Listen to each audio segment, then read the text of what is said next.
चलिए स्टूडेंट्स, हम लोग आगे बढ़ते हैं। इसके पहले के लेक्चर में हम लोगों ने प्रश्न संग्रह 4.4 किया था। अभी 4.5 के लिए चलेंगे। तो 4.5 में क्या पढ़ने वाले हैं वो देखिए जरा। सतत समानुपात। सतत समानुपात है क्या? यदि a बटे b बराबर b बटे c तो a b c को सतत समानुपात में कहा जाता है। अब जरा देखिए दोनों में फर्क। एक आपने इससे पहले पढ़ा था समानुपात। तो समानुपात में ए बी सी डी, ए अलग अलग चीजें, ए अलग है, बी अलग है, सी अलग है, डी अलग है। इसमें चारों है, ये चारों अलग अलग संख्याएं हैं। तो अगर ए बटे बी बराबर है सी बटे डी के, आगे देखिए इधर ए बटे बी मतलब पहले और दूसरे का अनुपात बराबर है तीसरे और चौथे के अनुपात के। ए बटे बी बराबर सी बटे डी, तो बोला जाता है कि ए अगर ऐसा रिलेशन है कि ए बटे बी जो है वो सी बटे डी के बराबर है तो बोला जाता है ए बी सी डी समानुपात में है। लेकिन इसमें फर्क क्या है? इसमें फर्क ये है कि यहाँ पे दोनों जगह बी है। ये देखिए ए बटे बी बराबर बी बटे सी, तो फिर इसमें तीन ही अक्षर है। इसमें कितने हैं देख लो, इसमें चार है, ए बी सी डी। इसमें चारों अलग अलग हैं। इसमें ए दो जो इसमें बीच वाला है ना, देखिए ए बटे बी बराबर बी बटे सी, तो इसमें ए बी सी है, जो बीच वाला है ना ये दोनों के साथ है, ए के साथ भी है सी के साथ भी है। तो ए बटे बी बराबर बी बटे सी, तब इसमें ए बी सी को बोला जाता है कि सतत समानुपात में है। तो अगर चारों अलग है तो समानुपात में है, और अगर ये इसमें से दो सेम है, जो बीच वाला है वो सेम है, तो तीन ही हुए, तो इसको बोला जाता है सतत समानुपात में। तो क्या आया? ए बटे बी बराबर बी बटे सी, मतलब जो बीच वाला है वो दोनों में आएगा। तो अगर तिर्यक गुणा करें, देखिए बी का बी से गुणा करेंगे तो बी स्क्वायर आएगा, ए का सी से गुणा करेंगे तो ए सी आएगा। तो बी स्क्वायर, बी का बी से गुणा किया बी स्क्वायर, ए का सी से गुणा किया ए सी, तो बी स्क्वायर बराबर ए सी। ऐसा एक संबंध आ जाता है बी, ए और सी में। यहाँ जो है बी जो दोनों में है उसको ए तथा सी का ज्यामितीय माध्य कहते हैं, या फिर मध्य समानुपाती पद कहते हैं। बीच में है ना ये, तो मध्य हो गया। इसको ज्यामितीय माध्य बोलते हैं या फिर मध्य समानुपाती पद कहते हैं। तो बी का नाम हो गया एक, बी का क्या नाम हो गया? ज्यामितीय माध्य बोलो चाहे मध्य समानुपाती पद बोलो। तो अगर सतत समानुपात में है तो आपको अगर कोई तीन संख्या ऐसे दे दिया कि सतत समानुपात में है, तो आप समझ जाओ कि ये जो बीच वाला है उसको दो बार बोलना है। ए बटे बी बराबर बी बटे सी, या फिर ऐसे लिखो बी स्क्वायर बराबर ए सी। एक चीज और पढ़ना है यहाँ पे, के विधि। के विधि पढ़ना है। के विधि है क्या? जैसे यहाँ बताया कि अगर ए बी सी डी समानुपात में है तो ए बटे बी बराबर होगा सी बटे डी के। तो हम क्या करते हैं, ये जो दोनों अनुपात बराबर है इनको के मान लेते हैं। इसका नाम है के विधि। तो के मान के प्रश्न को हल किया जाता है। तो ए बटे बी और सी बटे डी दोनों बराबर हैं, तो इसको के मान लिया। इसका मतलब ए बटे बी का मान भी के बराबर है और सी बटे डी का मान भी के बराबर है। ए बटे बी बराबर के और सी बटे डी बराबर के। अब यहां से देखिए बी उधर जाएगा, तिर्यक गुणा हो जाएगा, यहाँ भाग है उधर जाके गुणा हो जाएगा, तो बी के हो जाएगा। ए बराबर इधर जाके बी का के से गुणा होगा बी के, ऐसे यहाँ डी का के से गुणा होगा तो सी बराबर डी के हो जाएगा।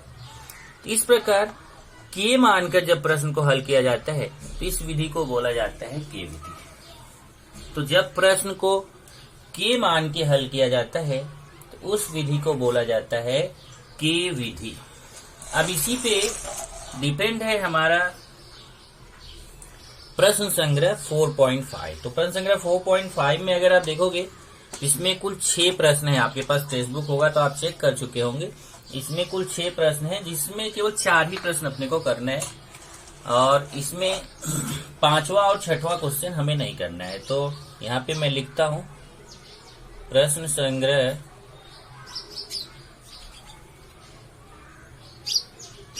4.5, ये 4 है। प्रश्न संग्रह 4.5 का प्रश्न 1,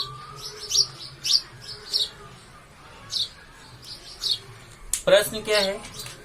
12, 16 तथा 21। 12, 16 तथा, प्रश्न ध्यान से पढ़ते चलिए समझते चलिए। 12, 16 तथा 21 इन प्रत्येक संख्या, प्रत्येक मतलब तीनों, ये तीनों संख्या, इन प्रत्येक संख्या में कौन सी संख्या में कौन सी संख्या जोड़ने पर प्राप्त संख्याएं सतत समानुपात में होंगी। प्राप्त संख्याएं सतत समानुपात में होंगी। ये हमारा है प्रश्न पहला। इसको समझिए कैसे हल करना है। क्वेश्चन क्या है, फिर से देखो। क्वेश्चन है कि ये 12, 16 और 21 ये आपस में सतत समानुपात में नहीं है, बल्कि ये क्या बोल रहा है कि अगर इसमें कोई संख्या जोड़ दे, मतलब 12 में भी, 16 में भी, 21 में भी, पर तीनों में अलग अलग संख्या नहीं, समान संख्या कोई ऐसी होगी जिसको अगर हम इन सब में जोड़ दें तो ये जो संख्याएं तीनों हैं तब ये सतत समानुपात में हो जाएंगी। तो ऐसी कौन सी संख्या हम 12, 16 और 21 में जोड़ दें कि वो जाकर के सतत समानुपात में हो जाए। तो मान लेते हैं कि माना अगर हम इसमें x जोड़ दें तो ये सतत समानुपात में हो जाएगी। तो माना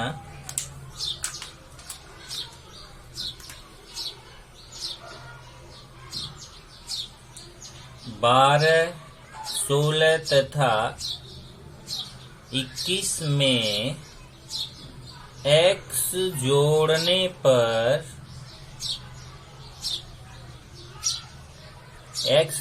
जो प्राप्त संख्याएं होंगी, x जोड़ने पर प्राप्त संख्याएं सतत समानुपात में होंगी।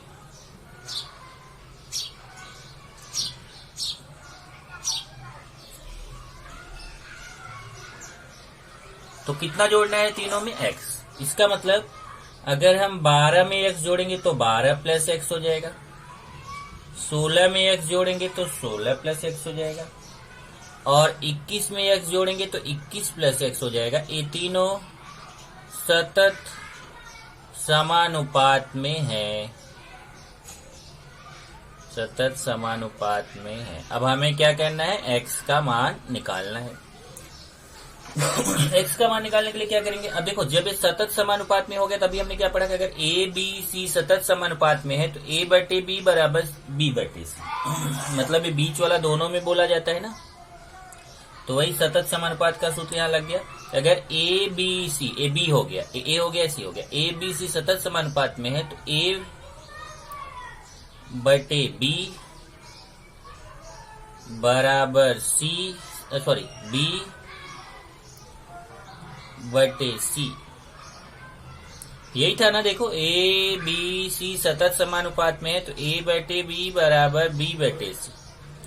तो यहाँ देखो ए बी जो है दोनों में आ रहा है, ए बटे बी बराबर बी बटे सी। तो ऐसे यहाँ बीच वाला ये दोनों में आ गया। पहले 12 प्लस एक्स बटे 16 प्लस एक्स बराबर 16 प्लस एक्स बटे 21 प्लस एक्स, यही वाला सूत्र लगा। अब फिर यह गुणा करेंगे तो 12 प्लस एक्स का 21 प्लस एक्स से गुणा और 16 प्लस एक्स का 16 प्लस एक्स से गुणा करेंगे। तो एक तो ये देखो यहाँ पे एक काम करते हैं, अभी आप 9वीं में हो तो वर्ग समीकरण बन जाएगा। तो वर्ग समीकरण अभी आपने पढ़ा नहीं है, तो एक काम करते हैं वर्ग समीकरण से नहीं करेंगे, ध्यान से समझो। अगर आप तिर्यक गुणा करोगे तो एक्स स्क्वायर में समीकरण बन जाएगा, और एक्स स्क्वायर में समीकरण हल करना अभी आपके लेवल पे नहीं है, 10वीं में आप जाके सीखोगे। इसके लिए अब हमें इसको करना पड़ेगा के विधि से। कौन सी विधि से? के विधि से। तो के विधि से कैसे करेंगे, जो अपना तुल्य अनुपात का प्रमेय था ना, वो तुल्य अनुपात का प्रमेय यहाँ पर हम लागू करेंगे। ओके, तो माना 12 प्लस एक्स बटे 16 प्लस एक्स बराबर 16 प्लस एक्स बटे 21 प्लस एक्स बराबर के विधि से करें। इसको के मान लिया। जब के मानेंगे तो फिर तुल्य अनुपात के प्रमेय से, तुल्य अनुपात का प्रमेय याद है ना, कि प्रमेय से ये जो के वाला जो अनुपात है एक इसके बराबर होगा। जो काम हम अंश अंश में करें वही काम अगर हम हर हर में करें तो इसका मान सेम इनके बराबर आएगा। तो हम क्या करेंगे, देखिए ये अंश में से अंश को माइनस करेंगे, हर में से हर को, तो ये बड़े में से छोटे को माइनस करेंगे। तो देखिए 16 प्लस एक्स में से 12 प्लस एक्स को माइनस करेंगे, 16 plus x minus 12 plus x बटे, तब इधर भी 21 प्लस एक्स में 16 प्लस एक्स माइनस होगा, 21 plus x minus 16 plus x. अब देखिए ये आपने ऐसा किया था, अब आपके माइंड में तुरंत एक क्वेश्चन आ जाता है कि सर माइनस ही क्यों किया। माइनस इसलिए किया क्योंकि अब यहाँ हमारा एक्स कटेगा। ये देखिए 16 प्लस एक्स, अब माइनस अंदर जाएगा तो चिन्ह बदलेगा, माइनस 12 माइनस एक्स हो जाएगा, माइनस 12 माइनस एक्स। और यहाँ पे भी वैसे ही 21 प्लस एक्स से माइनस अंदर जाएगा, चिन्ह बदलेगा, माइनस 16 माइनस एक्स। अब यहाँ क्या हो रहा है, देखिए ये प्लस एक्स है, ये माइनस एक्स है, तो एक्स और एक्स कट जाएगा। ये प्लस एक्स है, माइनस एक्स है, यहाँ पे भी एक्स और एक्स कट जाएगा, तो यहाँ बचेगा 16 माइनस 12 और यहाँ 21 माइनस 16। अब 16 में 12 माइनस करेंगे तो 4 और 21 में 16 माइनस करेंगे तो 5। ये आ गया 4/5। अब देखो के बराबर 4/5 और के बराबर ये दोनों भी है। इसका मतलब ये जो के का मान आया 4/5, ये इसके बराबर भी है, इसके बराबर, तो इन दोनों में से कोई भी एक लेके आप हल कर सकते हैं, किसी को भी इस 4/5 के बराबर कर दो। आप लिखोगे इसलिए अब मैं किसी एक को कर रहा हूँ, चाहे आप 12 प्लस एक्स बटे 16 प्लस एक्स बराबर 4/5 करके हल करो, चाहे आप 16 प्लस एक्स बटे 21 प्लस एक्स बराबर 4/5 के, मतलब इसके साथ चाहे इसको बराबर करो चाहे इसके साथ करो, आपको आंसर वही आएगा, जैसे मैं इसके साथ पहले वाले के साथ कर रहा हूँ। 12 प्लस एक्स बटे 16 प्लस एक्स बराबर 4/5। क्यों बराबर किया फिर से देख लो, क्योंकि क्या नियम है कि ये जो तुल्य अनुपात से जो मान आता है वो जो पहले वाले अनुपात के मान होते हैं उनके बराबर होता है। पहला तो इससे समझ लीजिए। दूसरा ये है कि देखिए के ही बराबर ए भी है और के ही बराबर ए भी है, इसका मतलब ये दोनों भी आपस में समान होंगे। अब यहाँ तिर्यक गुणा कर लीजिए, 5 का 12 प्लस एक्स से और 4 का 16 प्लस एक्स से। चलिए गुणा करते हैं, 60 प्लस 5 का 12 से करेंगे 60, 5 का एक्स से करेंगे 5x, 4 का 16 से करेंगे तो 64 और 4 का एक्स से करेंगे तो 4x। फिर ये x को एक तरफ कर दीजिए, संख्या को एक तरफ, तो यहाँ 5x है और 4x इधर आके माइनस हो जाएगा और ये 64 है, 60 उधर जाके माइनस हो जाएगा। इस तरीके से 5x में 4x घटाएंगे तो x आएगा, 64 में 60 घटाएंगे तो 4 आएगा। आपको इस तरीके से x का मान मिल गया। तो आप फट से यहाँ पे अपना उत्तर लिख दीजिए। उत्तर की कौन सी संख्या घटाना है, तो कौन सी संख्या जोड़ना है, तो आपको लिखना है कि प्रत्येक संख्या में 4 जोड़ने पर प्राप्त संख्याएं सतत समानुपात में होंगी, सतत समानुपात में होंगी। ये आकर के आपका यहाँ पे क्वेश्चन खत्म हो जाता है। ओके स्टूडेंट्स, जरा आप देखें तो सेकंड क्वेश्चन भी वैसा ही है। जरा सेकंड क्वेश्चन देखिए, यदि संख्याओं 23 माइनस एक्स 19 माइनस एक्स का मध्य समानुपाती पर 28 माइनस एक्स हो तो एक्स का मान ज्ञात कीजिए। एकदम सेम वैसा ही क्वेश्चन है। इसमें क्या बोला है कि ये 23 माइनस एक्स और 19 माइनस एक्स, ये किनारे किनारे वाले पद है और मध्य समानुपाती पद कौन है, 28 माइनस एक्स, मतलब बीच में ये है। तो इसका मतलब आप बोल सकते हो कि 23 माइनस एक्स 19 माइनस एक्स के बीच में कौन है, 28 माइनस एक्स, क्योंकि 28 माइनस एक्स कैसा है, मध्य समानुपाती है, बीच का है। तो फिर ये तीनों सतत समानुपात में हो गए। तो ध्यान से देखिएगा, ये दोनों किनारे किनारे रहेंगे और ये मध्य समानुपाती है इसलिए बीच में रहेगा। तो ये तीनों सतत समानुपात में हो गए। अब जब सतत समानुपात में है तो इसका मतलब क्या हुआ कि वही होगा ए बी सी सतत समानुपात में ए बटे बी बराबर बी बटे सी। अभी आपने इसके पहले के क्वेश्चन में किया तो 23 माइनस एक्स बटे 28 माइनस एक्स बराबर 28 माइनस एक्स बटे 19 minus x. Same first question जैसा ही अब इसको आगे हल किया गया है। इसको के मान लिया, फिर तुल्य अनुपात का प्रमेय लगाया, वही तरीका, इसमें से इसको माइनस किया, इसमें से इसको 28 minus x minus 23 minus x और नीचे 19 minus x minus 28 minus x. Bracket open करेंगे तो वैसे ही लिखा जाएगा, इसका ब्रैकेट ओपन करेंगे तो चिन्ह बदलेगा, माइनस 23 प्लस एक्स हो जाएगा। ऐसे नीचे भी ए वाला तो वैसे ही लिखा जाएगा, लेकिन इस ब्रैकेट का चिन्ह बदलेगा, माइनस 28 प्लस एक्स हो जाएगा। अब यहां से देखेंगे तो एक्स के सामने माइनस है, एक्स के सामने प्लस है, तो एक्स और एक्स कट जाएगा।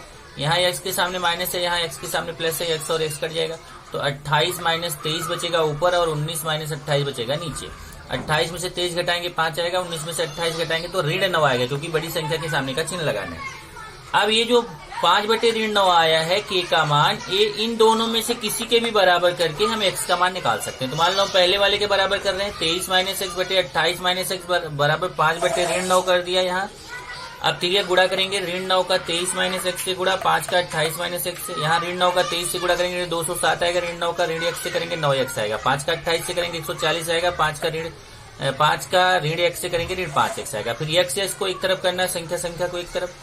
तो ये देखिए 9 एक्स पहले से ही यहाँ है, ऋण 5 एक्स धरा के धन 5 एक्स हो जाएगा। 140 पहले से यहाँ है, ऋण 207 धरा के धन 207 हो जाएगा। 9 एक्स में 5 एक्स जोड़ेंगे तो 14 एक्स आएगा, 140 में 207 जोड़ेंगे तो 347 आएगा। फिर 14 का गुणा है, उधर जाके भाग हो जाएगा। तो x बराबर 347 बटे 14। ये कटेगा नहीं तो इसको इसी पे छोड़ दिया। ये आपका उत्तर हो गया। x का मान कितना आएगा, 347 बटे 14। ये आपका हो गया क्वेश्चन नंबर 2। सेम प्रश्न 1 और प्रश्न 2 जो है वो सेम था, इसमें कोई फर्क नहीं था। अब हम लोग करेंगे प्रश्न नंबर 3। अब प्रश्न 3 जरा ध्यान से समझिए, ये थोड़ा सा डिफरेंट है, थोड़ा आपको टफ लग सकता है, इसलिए बहुत ध्यान से इसको समझिएगा। प्रश्न 3 पहले क्वेश्चन देखिए क्या दिया है। सतत समानुपात वाली 3 संख्याओं, सतत समानुपात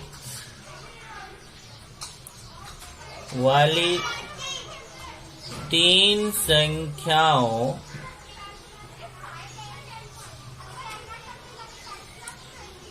का मध्य समानुपाती पद का मध्य समानुपाती पद 12 है, तो अन्य दोनों, और क्या दिया है, यदि अन्य दोनों संख्याओं का योगफल, यदि अन्य दोनों संख्याओं का योगफल 26 हो तो वे संख्याएं ज्ञात करो। तो वे संख्याएं ज्ञात करो, मतलब जो किनारे किनारे वाली संख्याएं है ना, वही हमें ज्ञात करनी है। बीच वाला पता है, देखिए मध्य समानुपाती पद जो बीच वाला पद है वो पता है, किनारे किनारे वाली संख्या नहीं मालूम है, बस किनारे किनारे वाली संख्याओं का योगफल मालूम है। तो यहाँ पे अभी हल चालू करते हैं। तो इसमें क्या करेंगे, सबसे पहले मध्य मान लेते हैं कि वो तीनों संख्याएं जो सतत समानुपात में है वो ABC है। माना सतत समानुपात वाली संख्याएं, समानुपात वाली संख्याएं क्रमशः ABC है। मान लेते हैं ये सतत समानुपात वाली संख्या ABC है। तो मध्य समानुपाती दिया है, B का मान देखो, मध्य समानुपाती पद मतलब कौन है, B का मान दिया है, इसलिए मध्य समानुपाती पद है, इसलिए मध्य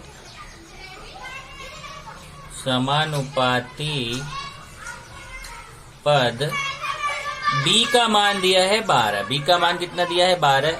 और जो किनारे वाली अन्य दोनों संख्याएं ए और सी, उसका योगफल दिया है 26। प्रश्नानुसार ए प्लस सी बराबर, ए और सी देखो योगफल मतलब जो अन्य दो संख्या ए और सी है उनका योगफल दिया है 26। ए प्लस सी बराबर 26, इसको समीकरण 1 कर लें। अब देखिए हम सूत्र जानते हैं, सूत्र हमें क्या पता है कि ए बटे बी बराबर होता है बी बटे सी के। अब बी का मान 12 है तो यहाँ हम 12 रख दें। ए बटे 12 बराबर हो जाएगा 12 बटे सी के। तो यहाँ से तिर्यक गुणा करेंगे तो ए गुणे सी मतलब ए सी बराबर 12 गुणे 12 कितना हो जाएगा 12 गुणे 12, तो ए सी बराबर आ जाएगा 144। ये समीकरण 2 हो गया। अब एक हम सूत्र जानते हैं, जरा ये सूत्र याद करिए। ए माइनस सी स्क्वायर बराबर A plus C square minus 4ac। वैसे तो ये ए और बी में सूत्र होता है ऐसे, ए माइनस बी स्क्वायर बराबर A plus B square minus 4ab सूत्र ये है। लेकिन हमारा यहाँ ए और बी नहीं है बल्कि ए और सी है, तो यही सूत्र में बी की जगह पे सी ले लेंगे तो A minus C square equal to A plus C square minus 4ac, ऐसा सूत्र हो जाएगा। अब चलिए यहाँ से ध्यान से मान रखते हैं। ये देखिए ए माइनस सी का मान तो हमें नहीं पता है, तो ए माइनस सी हम ऐसे ही लिख देंगे। और ए प्लस सी का मान पता है, यहाँ से देखिए ए प्लस सी का मान 26 है। देखिए ए प्लस सी का मान 26 है तो मैं ए प्लस सी की जगह 26 रख दूंगा। 26 का स्क्वायर माइनस 4 गुणे ए सी, देखो ए सी का मान भी पता है 144। अब ये हो जाएगा ए माइनस सी स्क्वायर बराबर 26 का स्क्वायर करूंगा। ओके, अब 26 का स्क्वायर करेंगे तो हो जाएगा 26 गुणे 26। वैसे आप 26 का स्क्वायर करना जानते हैं लेकिन फिर भी चेक कर लीजिए जरा कि 6 का 36, 6 दूना 12, 3 15, 2 6 12, 2 दूना 4 1 5, 6 आएगा, 5 2 7, 676 आएगा। तो ये हो जाएगा 676 माइनस इसका गुणा कर लीजिए, 4 चौक 16, 4 चौक 16, 1 17, 4 1 4, 476। तो ए माइनस सी स्क्वायर बराबर 676 में 476 घटाएंगे तो कितना आएगा 200 आएगा, बराबर है ना।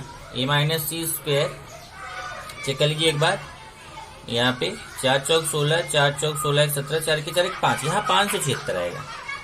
तो 676 में 576 घटाएंगे तो यहाँ 100 आ जाएगा। अब दोनों पक्षों का वर्गमूल लेने पर, दोनों पक्षों का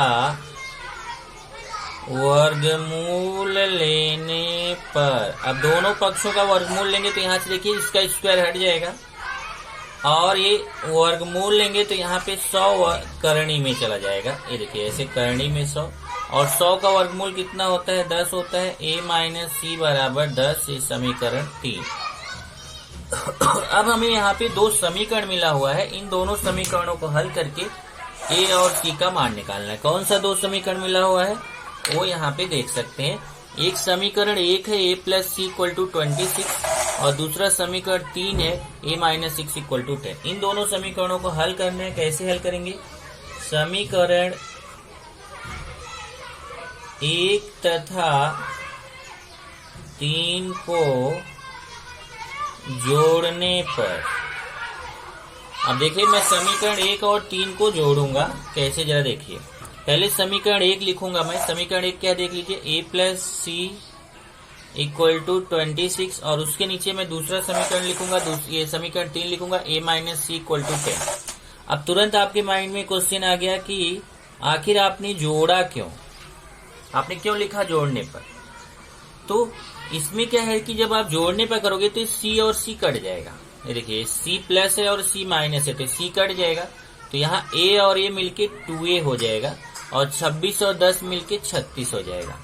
इसीलिए लिखा जोड़ने पर। जब जोड़ेंगे तो ये प्लस सी है, माइनस 1 के सामने प्लस 1 के सामने माइनस से कट जाएगा, तो ए और ए जोड़ेंगे तो 1 और 1 कितना हो जाएगा 2a, 26 में 10 जोड़ेंगे 36। अब यहाँ से a बराबर 36/2, इसको काटेंगे तो a बराबर 2 का भाग 36 में देंगे तो 18। अभी जो a का मान आया ना, a का मान आप समीकरण 1 में रख दीजिए तो c का मान मिल जाएगा। तो a का मान समीकरण 1 में रखने पर, वास्तव में ये जो समीकरण मैं हल करना सिखा रहा हूँ ये अगले चैप्टर में आपको मिलेगा, लेकिन अब ये क्वेश्चन एक दे दिया है तो हम कर भी क्या सकते हैं। a प्लस सी बराबर 26। ये देखिए मैंने कौन सा समीकरण लिखा यहाँ पे, देखिए समीकरण 1 है a प्लस सी बराबर 26, इसको मैंने यहाँ लिख दिया a प्लस सी बराबर 26 और a का मान 18 है तो a की जगह मैं 18 लिखूंगा। 18 प्लस सी बराबर 26, फिर 18 को उधर पक्षांतर करूंगा तो 26 माइनस 18 हो जाएगा, तो c बराबर 26 में से 18 घटा दूंगा तो कितना आएगा, c बराबर 8 आ जाएगा। इस तरीके से a का मान भी पता चल गया, c का मान भी। a का मान कितना आया 18 और c का मान कितना आया 8। तो संख्याएं हमें पता चल गई। क्या क्या उसने क्या बोला था, तो वे संख्याएं ज्ञात करो। तो वे संख्याएं क्या है, 18 और 8। उत्तर लिखेंगे अभीष्ट संख्याएं। अभीष्ट मतलब क्या होता है, जो हमें ज्ञात करना था। अभीष्ट संख्याएं 18 तथा 8 हैं।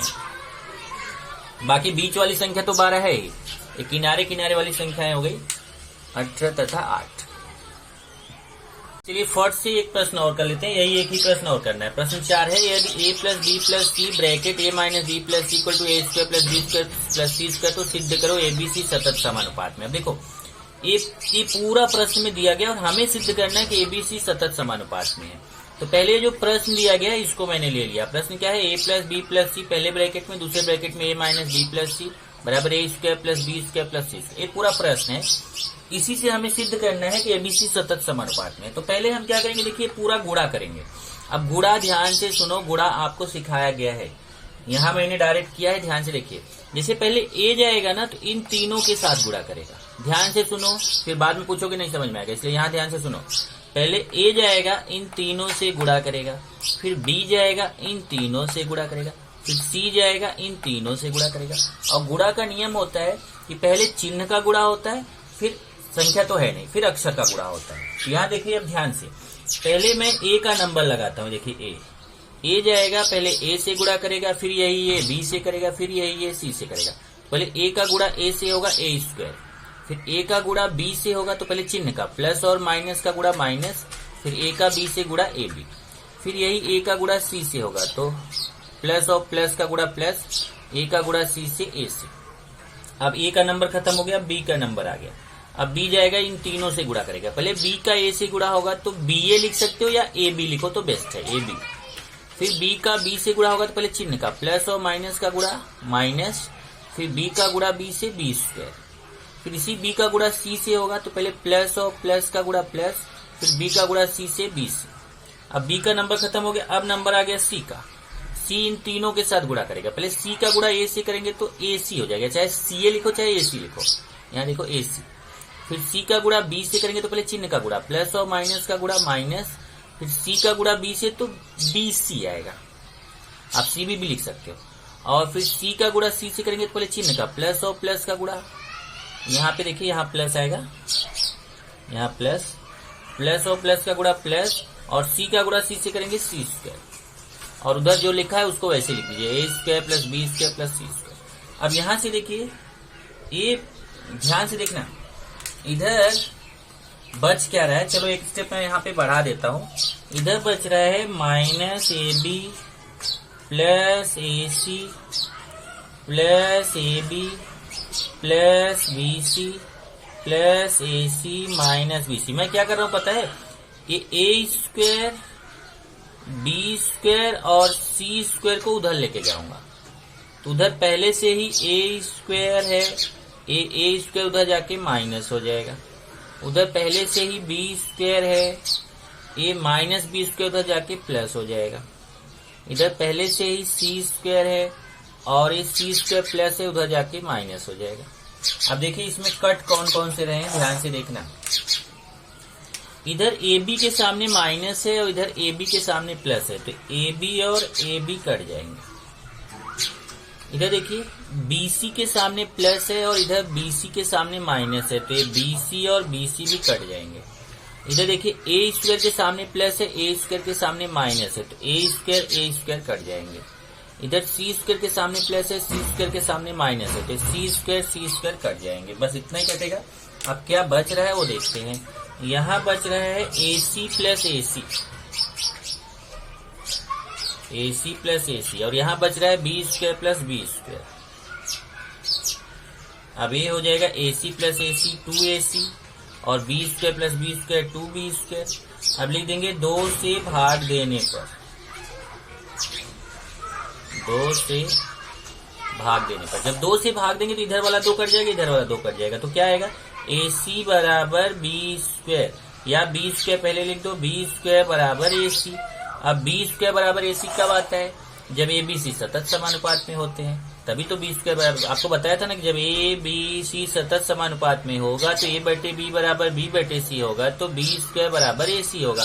तो B स्क्वायर बराबर AC कब आता है? जब ABC सतत समानुपात में होते हैं। तो इस तरीके से आपका सिद्ध हो गया ABC सतत समानुपात में है, सतत समानुपात में है। यहां से जाकर के चैप्टर खत्म हो जाता है। अभी हम प्रकृति प्रसंग्रह के क्वेश्चन करेंगे।